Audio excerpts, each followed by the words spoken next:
Hello everyone, Radhe Radhe. मैं उमा अपने YouTube परिवार को प्रणाम करती हूँ। स्वागत है आप सभी का मेरे यूट्यूब चैनल उमा की दुनिया में। आ चुकी हूँ एक नए वीडियो के साथ, नई शुरुआत, नई कोशिश, और ये उसी वीडियो से आगे का पार्ट है।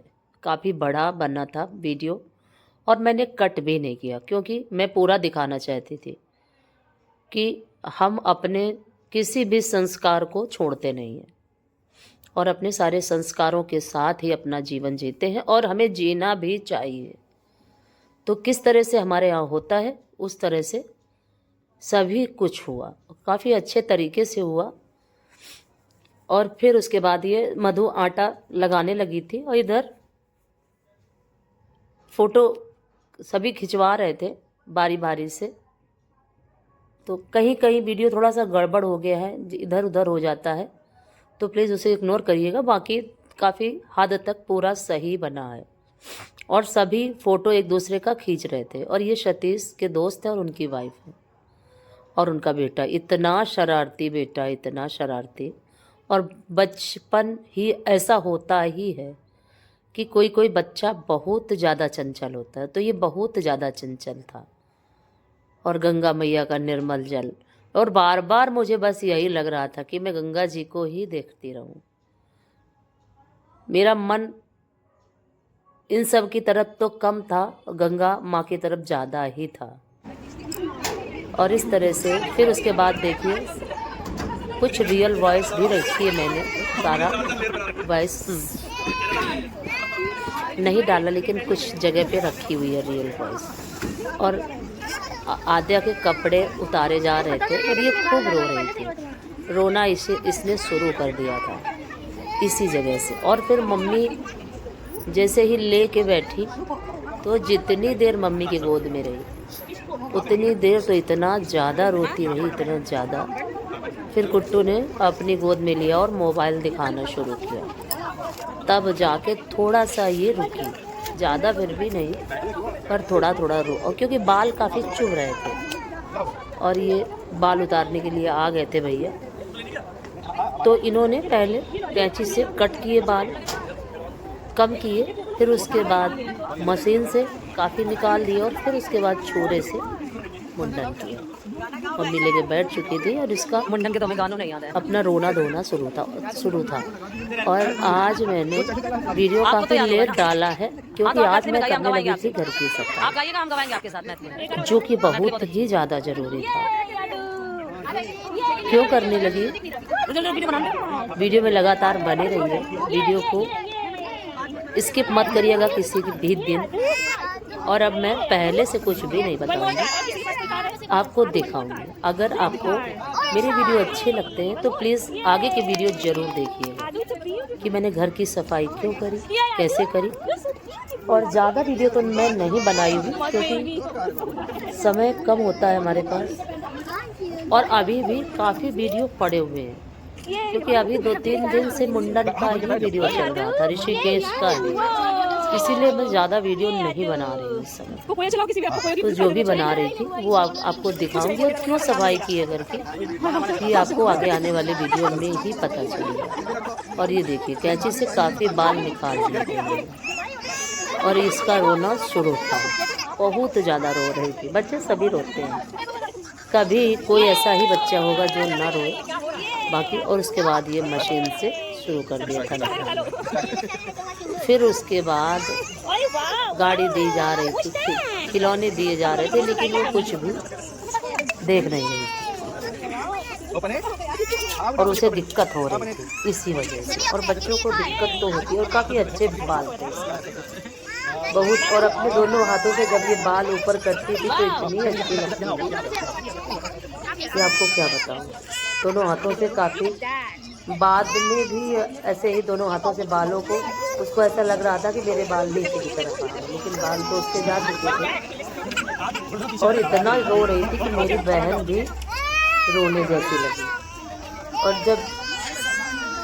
जब मैंने इसको देखा बिल्कुल नर्वस, तो मुझे अपना समय याद आ गया कि जब मेरे बच्चे छोटे थे तो इसी तरह से मैं भी परेशान हो जाया करती थी। अगर कोई बच्चों को मिट्टी में छोड़ दे, गंदगी लगा दे, तो मैं उससे लड़ जाया करती थी। कि मेरे बच्चों को मत लगाओ, मिट्टी में मत खिलाओ। और पता नहीं क्यों मुझे ये लगा करता था कि मेरे बच्चे हमेशा मेरे पास ही रहें और कभी मुझसे दूर ना। और एक समय माँ के जीवन का ऐसा भी होता है जब वो अपने बच्चों से बेइंतहा प्यार करती है। तो फिर धीरे धीरे बच्चे भी अपने परिवार में चले जाते हैं, लेकिन माँ का प्यार कम नहीं होता। लेकिन जब बचपन होता है बच्चों का, जब बच्चे छोटे होते हैं, और मैं तो अपने बच्चों को कभी छोड़ ही नहीं पाई, कभी भी।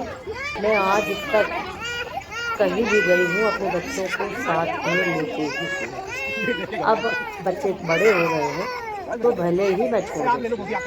मैं एक बार मेरा जब बीच वाला बेटा हुआ था तो मैं मायके में थी, तो मेरे हस्बैंड बड़े बेटे को ले आए, कह रहे थे कि तुम्हारे पास दो, मतलब तुम परेशान हो जाओगी। और फिर बच्चे को लेके आ गए थे ससुराल, तो मैंने 2 दिन तक खाना नहीं खाया और बस रोटी ही रहती थी दिन में। फिर बाद में मेरे पापा लेने आए बेटे को, और क्या बताऊँ, किस तरह से बताऊँ, मैं खुद ही नहीं समझ पा रही। मैं बेटे के जूते देख देख के रोया करती थी। तो जब मैंने गुड्डू को देखा तो मुझे वही चीज़ें याद आ गई कि एक माँ के लिए उसके बच्चे कितने प्यारे हैं। शायद ही दुनिया में कोई ऐसी माँ होगी जो अपने बच्चों को प्यार नहीं करती। और बिटिया रो रही थी तो सभी परेशान थे, ये लग रहा था, और सभी अपने अपने तरह से कोशिश कर रहे थे कि किस तरह से इसको चुप कराया जाए। और देखिए फिर उसके बाद छोरे से बाल साफ कर रहे थे भैया, हो गया आद्या का मुंडन, जिसका हम सभी को बहुत लंबे समय से इंतज़ार था। और ये लग रहा था कि कब कुट्टू इंडिया आएगी और कब हम सब मिलेंगे, कब आद्या का मुंडन होगा। तो इन सब चीज़ों का बहुत ज़्यादा इंतज़ार होता है। जब हमारे अपने दूर होते हैं हमसे, तो ये सभी चीज़ें काफ़ी नॉर्मल होती हैं, उनका इंतज़ार करना। और अब फिर चली जाएगी। अब देखिए, क्योंकि मम्मी पापा भी साथ में जाएंगे, तो देखिए पता नहीं कब आना होता है। मैंने पूछा था तो कह रही थी कि दीदी 2-3 साल में तो आएंगे ही, क्योंकि अभी मम्मी है मेरी, पापा हैं, तो मम्मी पापा के लिए तो 2-3 साल में आना ही है मुझे, कुछ भी हो। और जब इसे जाना होता है तो अंदर से काफ़ी तकलीफ़ हुआ करती है। छोटी बहन है, और कभी मेरे बीच में और उसके बीच में आज तक कभी लड़ाई ही नहीं हुई। भाई से तो मेरी लड़ाई हो जाती थी छोटे में, लेकिन इससे कभी भी मेरी लड़ाई नहीं हुई। एक बार मैंने इसको, ये रो रही थी तो ज़मीन में लेटी, तो मैंने घसीटा हाथ पकड़ के कि चलो नहलाना था मुझे, इसीलिए। बहुत ज़्यादा छोटी थी। इसके पीठ पे छोटा सा कंकड़ पड़ा हुआ था ज़मीन में, क्योंकि गांव में मिट्टी में कंकड़ हुआ करते थे पहले। अब तो सभी जगह अच्छे अच्छे मकान बन चुके हैं, लेकिन हम लोगों का बचपन जो था, छप्पर पड़े थे हमारे घर में, काफ़ी अच्छा था वो समय हम लोगों के जीवन का। तो कंकड़ पीठ पे लग गया, तो जितना ये रोई थी उतना ही मैं भी रोई थी। और उस दिन से आज दिन तक मैंने कभी इसके साथ न इसको नहलाने की कोशिश करी, न कभी इसको मारा, न कभी डांटा। और भाई तो मुझे ही मार लेता था, क्योंकि वो छोटा था, मुझसे 1.5-2 साल छोटा था, और वो मुझे मार के चला जाता था और मैं कुछ भी नहीं कर पाती थी।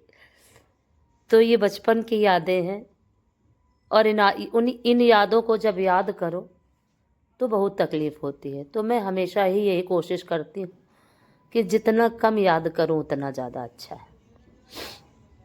और जिस दिन याद करने लगो उस दिन बहुत तकलीफ़ होती है। और अपने काफ़ी दूर जब चले जाते हैं तो देखना भी मुश्किल हो जाता है।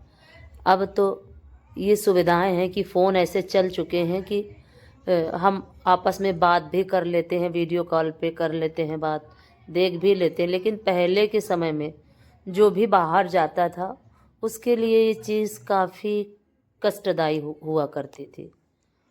और जो अपने बाहर चले जाते थे तो जल्दी से तब लौट के भी आना नहीं होता था।